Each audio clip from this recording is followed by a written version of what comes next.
The Navy said goodbye to Ark Royal more than 2 years ago.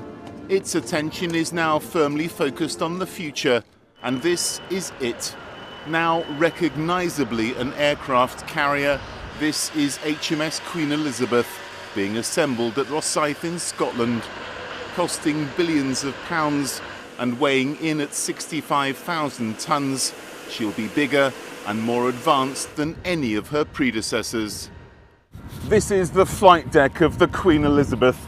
In 5 years' time, aircraft will be landing and taking off from here, and then 2 years later, she'll enter active service.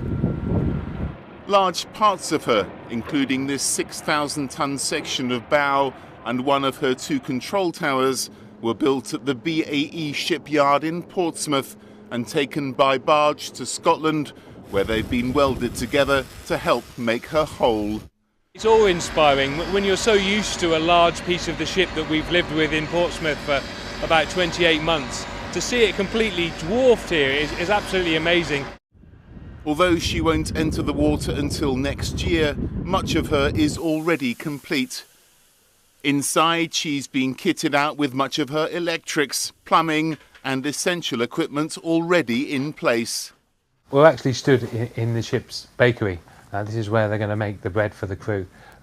These compartments, once the ship's been assembled, are then completed here in Rosyth, and behind me you can see some of that bread making equipment that's all installed, ready to go. What we need to do now is get the power supplies on, and then we're up and running. The new carriers are providing work for more than 5,000 people at shipyards across the UK, and vital contracts to other firms employing many more. Large sections of her sister ship HMS Prince of Wales are already filling the BAE shipyard in Portsmouth and will themselves head to Scotland in the months to come. So as a carrier of the future takes shape, a ship of the past slips away.